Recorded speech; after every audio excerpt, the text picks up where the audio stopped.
life's too short to get it all right. First time around, you better not fuck up. Wanna be born again, I want a second chance, 'cause this time around.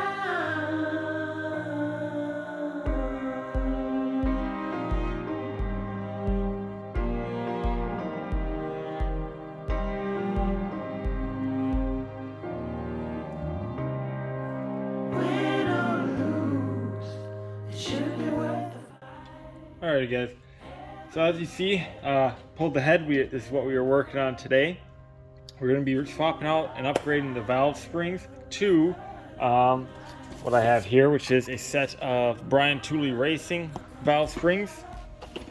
And what these are is it's a dual valve spring, as you can see. Got the inner one there, then the outer one. Really nice. Along with these, we have some titanium hardware. We got the titanium retainers, the titanium keepers. Let's see, and this is just the locator, the alignment thing there. And it does come with these valve seals, and it's important to use this set because the OEM ones are different, and if you use the OEM ones, the spring won't align right, and it'll actually cause binding on the inner spring. So here I'm just putting that valve spring compressor tool on there. Like I said, it was like 30 bucks off Amazon, something like that.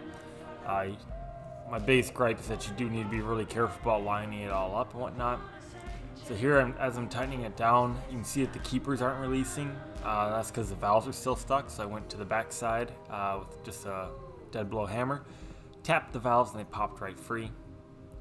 Here I'm taking out the keepers. You can see I had to adjust the spring compressor tool just to kick the valve off, or the spring off to one side. Taking everything off here to get the valves out of the way. Now these are the OEM seals that I was talking about. Those gotta go, can't use those.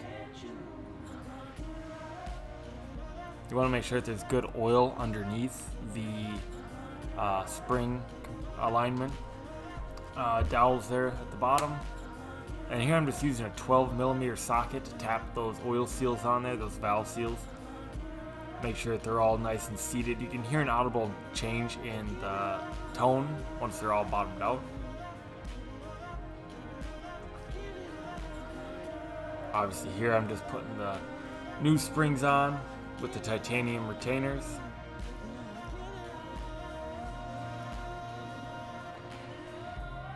Now same thing here, normally I pick the valves up.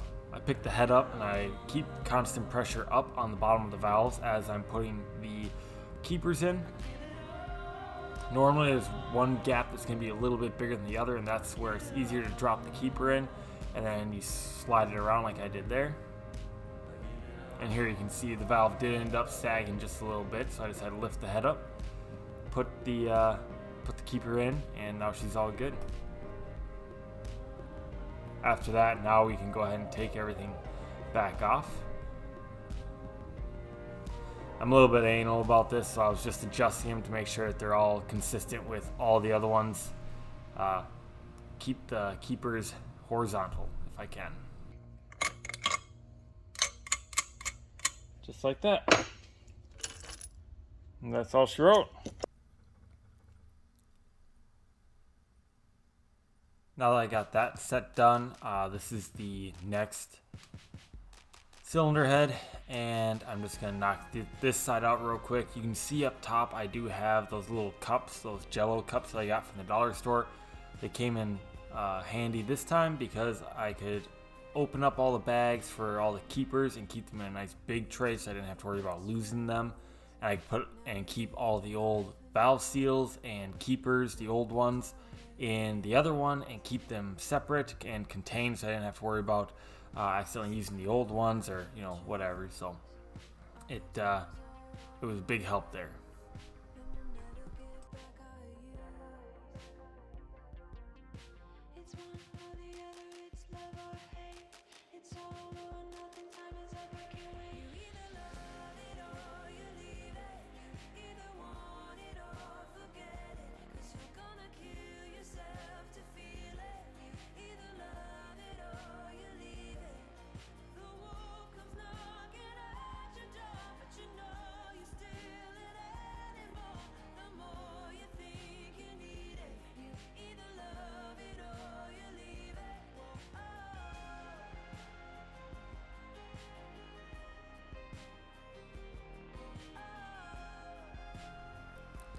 And as I wrap this last one up, that is pretty much the end of the head, and here's what they look like all done up. Every song keeps playing for me. Just listen to the radio. You better think twice. Okay, so now that the springs are all installed, I decided to clean up some of the mating surfaces where the intake and the exhaust and the head gasket obviously made up. So what I'm using is a gasket scraper. I think I picked my setup off the Matco truck. They're carbide tips, so they're flat and true and really sharp. And I trust them to leave a nice flat scrape and not gouge into the aluminum heads. And you can see here just below those valves, if you keep your eye down there, you can really see how nice and flat and clean this scraper is to it. You can see how it's leaving real nice flat marks.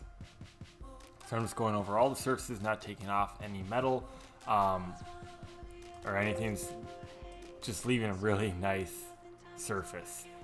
And it's about this time when the UPS guy knocked on my garage door and delivered a very special package.